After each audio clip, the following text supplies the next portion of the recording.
Even good food, you eat so much, it's not good, right?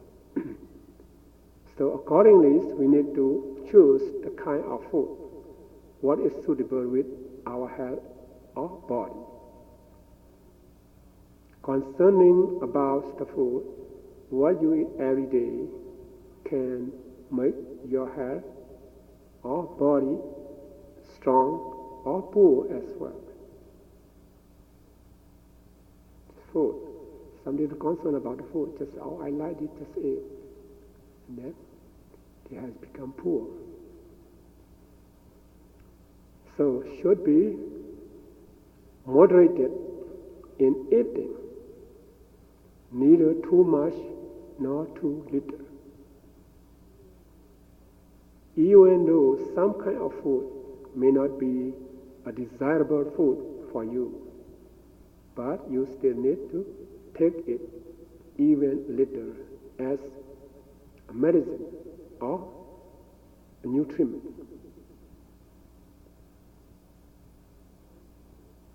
On the contrary, you are not supposed to overeat the kind of your favorite food either. That's very important, but we have to eat every day, right? Twice a day, maybe more than that, if you're not concerned about the food. So your body get disease, the life becomes short. So as I'm talking about so far, our body or matter is conditioned by the four factors: which action, mind, seasonal phenomena, and edible food. While our mind is sustained by the senses and their corresponding objects. Now we're talking about mind. Why the mind arises? Consciousness arises every moment. Because of what? 6 senses and 6 objects. That's the cause of the mind, right? This present life. If there is no eye sensitivity and visible object, there will be no eye consciousness. As if a blind person is no seeing consciousness arises. Yes? Lack of eye sensitivity, right?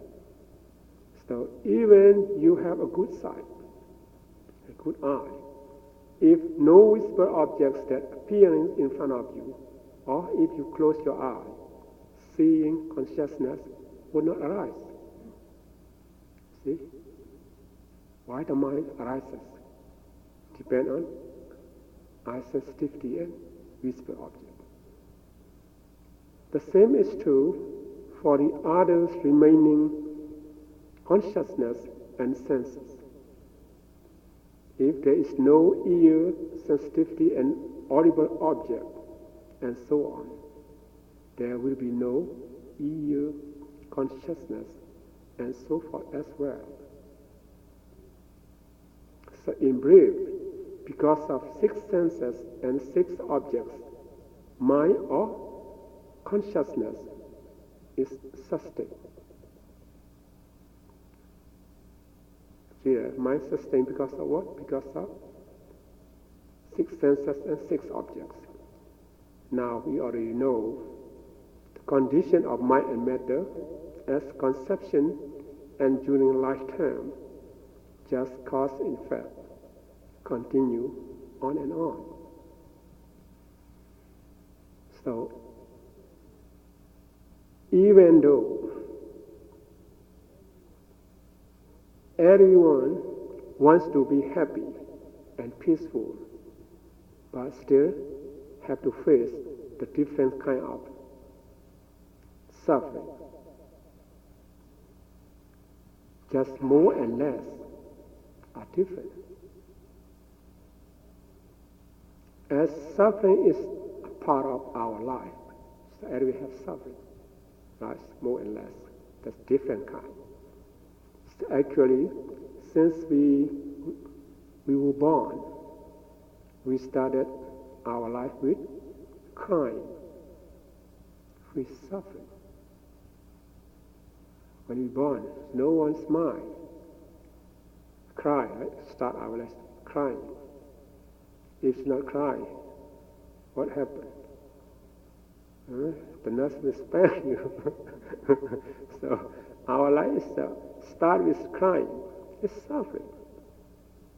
So generally, in our daily life, we can clearly find that the cause of suffering is attachment. When there is attachment, there is suffering. People who have 100 of attachment, in turn, 100 of suffering will be faced. This nature, right? This nature. This is the law of cause and effect. People who do not understand the real facts of suffering may accuse or blame someone or something as the cause of suffering. So now because of this, because of him, something like that, blame someone else. It is like the policeman arrests the innocent as a criminal by a great mistake. The real criminal is one person, but the one is arrested by the police is another. Please remember that the main cause of suffering is attachment. The main cause of it is attachment. This attachment also arises because of wrong view of personality and eternity. Eternity. You attach to yourself or the other persons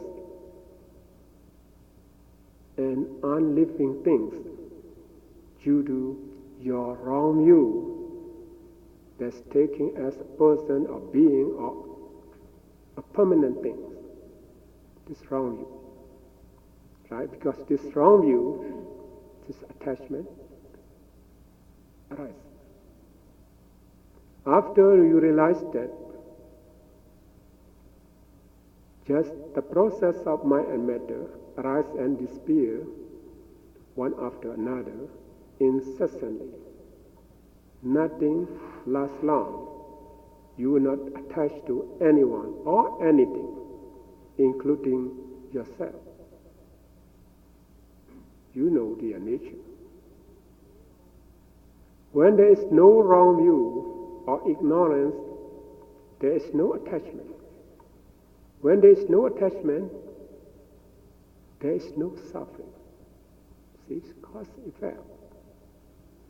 So you know now what's the cause of suffering? Attachment. What's the cause of attachment? Wrong view. If you have wrong view, you will attach to it. If you attach to it, you will have suffering. So, for instance, someone who have lustful temperament. So we already studied 6 temperament, right? Lustful temperament. Like to collect and reserve so many things at home. See, at the home, you on the ceiling, on the walls, full of many stuff. Decoration or antique. If one of those is lost or broken or stolen, they feel very upset for it. If every one of those hundreds kinds of things is lost, broken, or stolen now and again.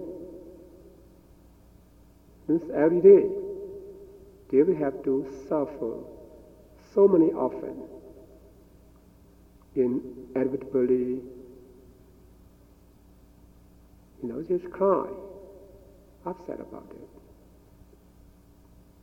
One thing someone stole it, and they cry, feel upset about it. So they have so many things at home. So when everything is lost, now and again, just suffering in their life. Why?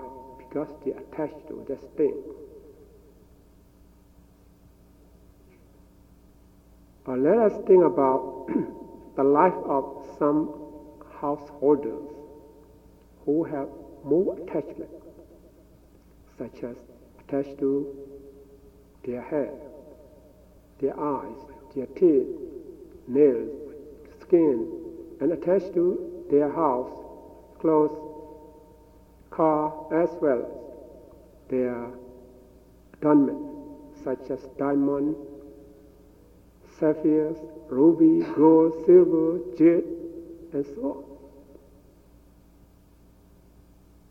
How about if they lose their hair, they feel very upset about it because they attach to their hair, right? When they attach to their eye, something happened to their eye, they worry about their eye. See? Some they attach to their teeth, something happened to their teeth, and they feel unhappy, cry. Some they attach to their nail, even their nails. It costs a lot of money every month, right? So if they lost their nail, they feel upset about that. About the skin, attached to their skin, it's getting old. If their skin's, something happened to their skin, they feel very happy about it. They feel very sorry about that. How about the clothes? It's attached to their house. Right? So many attachments, so many suffering. See? How about who attached to their adornments, such as ruby, diamond, gold, silver, and so on? If they lost that, maybe they cannot eat for 1 week, 2 weeks. Just think about that. Just dream about that. Even their dream, just dream about that. They feel very sorry about. We can guess that how much they will have to worry and suffer about on those they are attached to. Therefore, someone is not only attached to their body and belonging, but also attached to their boyfriend or girlfriend, or wife or husband, son or daughter, even pet, such as dog, cat, bird, fish, and so on. See? When they are not follow as you wish them to be,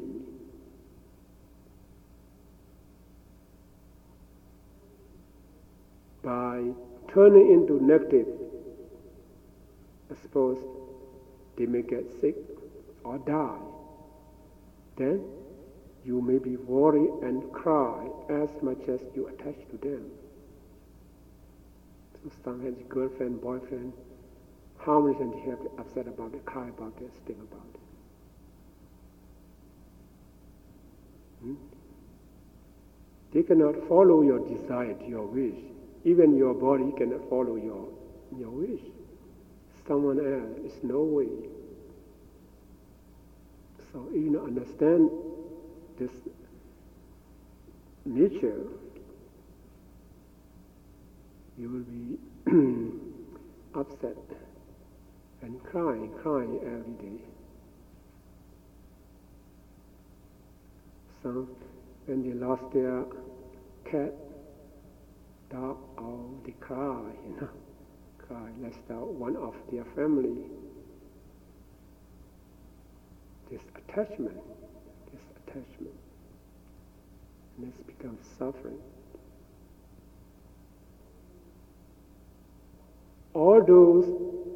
All your dear and near ones are still remain in a good condition. When you are about to die, you may feel sad for having departed from your beloved ones and pleasurable things. Even the case that you have to depart from those near and dear ones temporarily, for a week, for a month. Worriness, sorrow, sadness, and so on are still influenced since you are under the power of ignorance and attachment. You go for vacation for a few weeks. You just worry about your dog. You worry about your property if something happened in my house, something like that. See? If you are about to die, you just worry about everything. You worry about your friend, your parents, your son, your daughter, your relative, your property, your car, everything. And then worriness, sorrow, and sadness rise. It's not supposed to be, especially for meditators. So we need to understand the nature of this mind and matter, or these conditioned things. That's why to be able to overcome such kind of suffering, we need to practice insight vipassana meditation to understand the true nature of mind and body, including conditioned things which impermanence, fearfulness, and uncontrollability. Then you will realize that it is not supposed to attach to and worry about. We can have that, all kind of things. Just take care of them, but not attached to them. Take care of them as your duty, but not attached to them. Accordingly, you will be experienced the real happiness and peace in your life if you practice meditation. This meditator who reaches to the stage of the knowledge of defining mind and matter and the knowledge of discerning causes are said to be a lesser stream enterer. Do you heard before? Lesser stream entry. In Pali they call Chula Sotapanna. Chula Sotapanna. And to reach to this state, what we need to have these two knowledges. The second grade. Right? The first is the defining of mind and matter. Second stage is the discerning causes. So you possess these two knowledges, it's said to be you become a lesser stream enterer. That means they would surely not be reborn in the unhappy states for 2 or 3 existences, as they possess a purity of mind and exterminates the wrong view of personality. See that?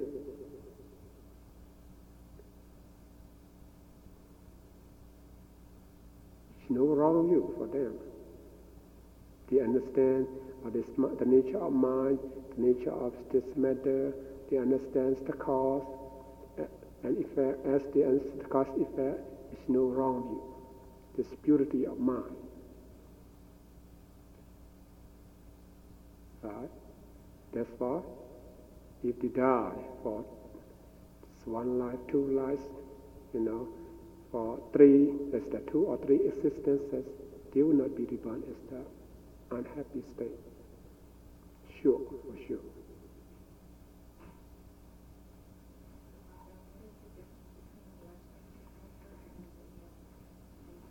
Okay, this stream enterer, he gained system knowledge of insight. We'll study later. He gained enlightenment. But for that person, he will not be reborn in unhappy state anymore at all. And for the lesser stream enterer, he just gained only 2 knowledges. Only 2 knowledges. By practice way, he exterminates the wrong view of personality. So he will not do any evil action. Accordingly, if he die, even he should not get enlightenment yet, he will not be reborn as unwholesome state. Just only 2 or 3 existence, for sure. After that, he may commit an evil action. Right? So he still has chance to be reborn in the unwholesome state. So we call lesser stream enterer. Chula is small, lesser. And the stream enterer we call Maha Sotapanna. We can call Maha too, just as the Sotapanna stream enterer. Never be reborn in the woeful state. For a lesser stream enterer, just can be for only 2 or 3 existences. This is the different 2 stream enterer. Chula, Sotapanna, and Maha Sotapanna. So now we go to the 3rd stages of knowledge. We can call it 3rd grade, right? 3rd grade. The 3rd grade is here, the knowledge of comprehension. By practicing on mind and matter, you will come to know the impermanent, fearful, and the uncontrollable of them. So all conditioned things are constantly changing. On every occasion of noting, its process arises and vanishes. At every moment, you will experience by yourself. And generally, for a non-meditator, they consider that body and mind remain in a permanent state. The truth, the life of existence. That's the same body of childhood has grown up into manhood. That's the same young mind has grown up into maturity, and the both body and mind are one and the same person. Somebody says, since we were young, they're now the same person. For the body, right? We are the same person. They think that. And for our mind, just our young mind has grown up into neutrality. Just the same mind. It's the way they think.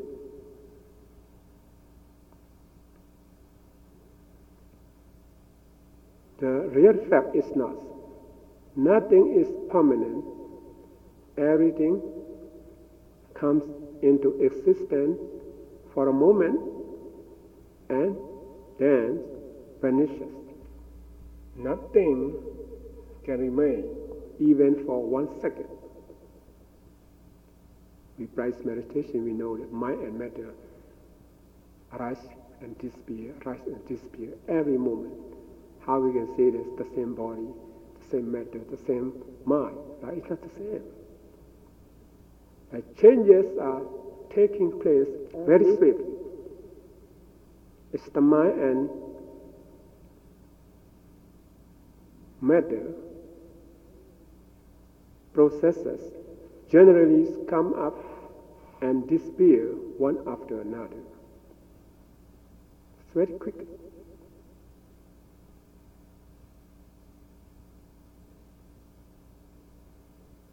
See that, right?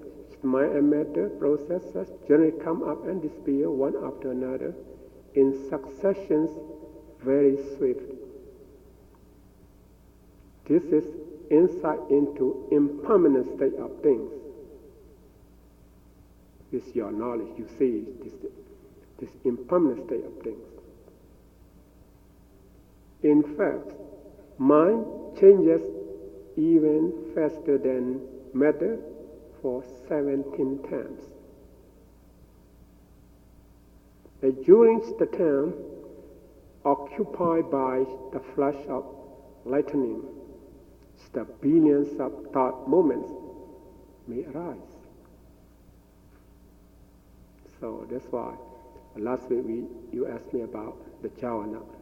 So we cannot observe on this individual of jhana as our meditation object. So 1 second, billions of times rise. So you can imagine how fast it is, so to speak, since you were a little kid until 50 years or 60 years of age. During these long periods of past experiences that you have undergone. So you can reflect on that just for a few minutes. That will be sufficient to remember or to cover it all what you come across. So you sit meditation for a few minutes, think about since you was a kid. Who talk bad to you, who hate you, who beat you, and you go to school, you get married, until now, just for a few minutes, you can think about it. Just long periods of your experience. This means the mind arises so quickly. And also, you will come to know that all conditioned things are subject to suffering. Even happiness is just a prelude to suffering. Now you feel very happy. Now your happy is gone. Maybe you become unhappy. Right? That's right. Even happiness is just a prelude to suffering. Owing to the natural law of impermanence, then you feel that this ever-changing state of things is distressing and not to be desired. So birth is suffering, decay, disease, and death are suffering. Unions with the unpleasant and separation from the pleasant are suffering. It's not to get what you desire is suffering. So in brief, the 5 aggregates of attachment are suffering. This is insight into suffering. When you contemplate on mind and body, you come to realize that about impermanence, about this, the suffering, this that the knowledge of comprehension, because the knowledge of comprehension, this is the third stages of insight knowledge. As moreover, you will perceive the elements of mind and matter that never follow your wish, but they act according to their own nature and conditioning. Sometimes you see their impermanence, some their suffering, some their this non-self. You can see all at the same time, depend.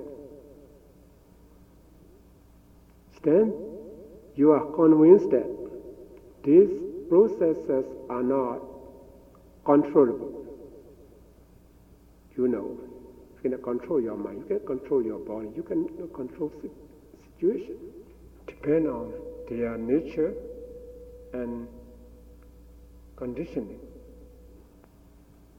That this you can convince that these processes are not controllable and they are neither person. It's not living entity. It's not person. It's not living entity. Just mind and matter.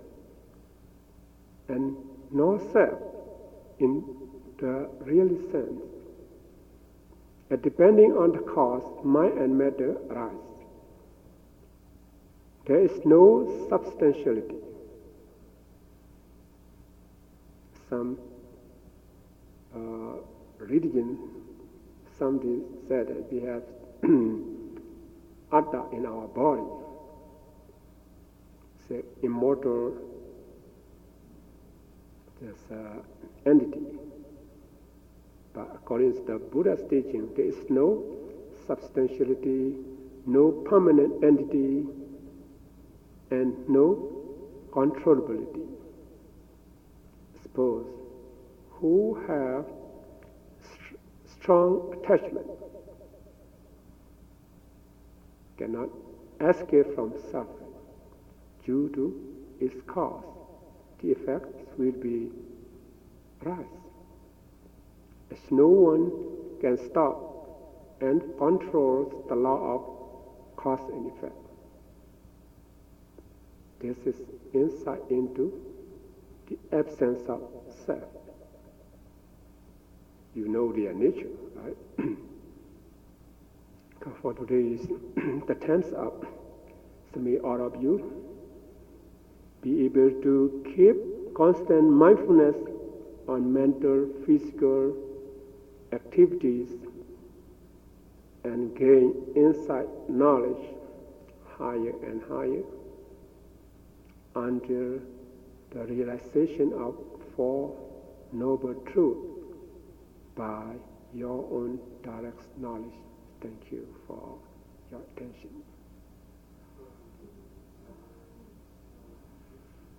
Any question? On this, in regards to purity of knowledge of vision of path and non-path? I will not reach that. We just finished the 4 purifications. The first is purification of virtue. The second, purity of mind. The third, the purity of view. The purity is overcoming doubt. Just only 4 purification. We already finished. We still have 3. You see, what must be is that knowledge.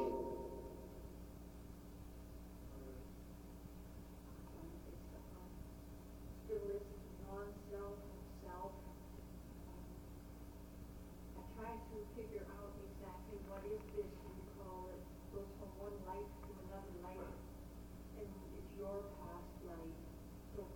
you are not a person or anything. Yeah. It's your past life and this continuation of this entity or whatever you call it. What is the proper way to think of that? When I attended college, our philosophy teacher said, he is the minister. Why you Buddhism says no self? I'm here. What you say no self? He asked me, self is meant in Pali, we should understand the Pali word. Self is atta. And he translate as the self. Self is atta. Some religions, they believe that in our body we have atta, self. This self, even you die, your body, maybe you cremate your body, you bury your body, but this atta is immortal.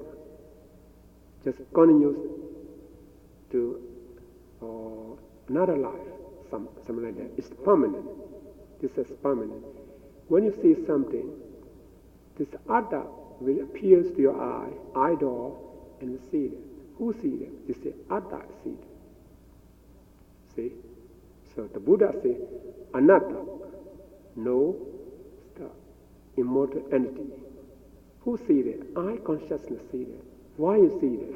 It's not for some supernatural pole, and you see it. Because of, when you understand, you have eye sensitivity as visible object, and that's eye consciousness rests. Eye consciousness sees it. So this we call anatta. You can control it. Right? Self is not mean this body. So the way you want to say non-self is the self is uncontrollable here. Non-self is uncontrollable. It's the same. They said atta can control everything, know everything. So the Buddha says anatta, we cannot control anything, depend on their cause and effect. Right? So please remember, instead of you think about non-self, no self, just translate into your mind uncontrollability. We cannot control our mind and body. It's kind of like saying, I do this, but there's no I. There's no I. You want to do that. Your desire, right? Your desire is mine. It's mine. Who do that? Who take that? It's not your hand. Hands is concept. Who take that? Because animals, right? You is taking. See that it's not person. It's not person. Yes. I mean, that's for sure. I see that a lot. Things are just, they're out of control. Yeah. Out of your control. I can see that today. So when we understand about ourselves, we understand, outside world. So this we call anatta, right? On controllability or unsubstantiality. Anatta. What's the Pali word for dependent origination? Paticca samuppada. Paticca samuppada.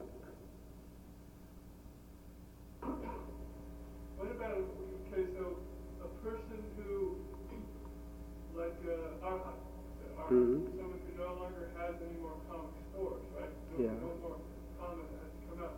But they're still alive because of their sense. Because depends, they are all karma still support their body and life. Okay, so Yeah. But this old karma, this present karma, this life is the end of life. It's not gifted itself for another life. So when you're an arhat, it just means you're not producing any more karma, but No. you have got rid of all your old karma. Yes, but this present life, even he has this present karma. This karma is not give result in the future life. Just give in the present life. That's why it's functional. Yes, become functional. But you can still have all. Yes, they are all karma.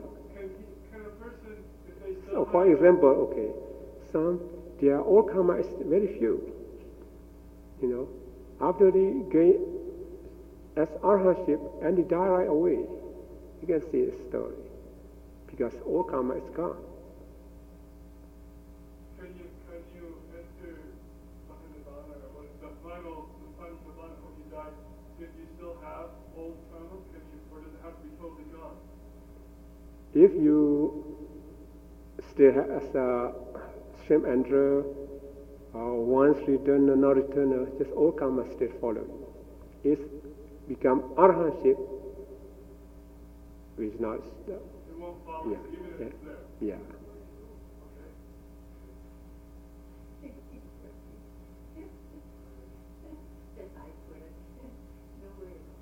It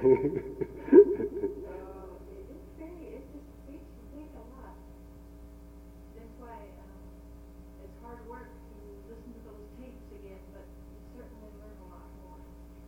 So, what I'm talking about today is cause effect when we sitting, standing, lying, walking, eating, walking, meditation, as cause effect, as previous life and this life, and even this present life.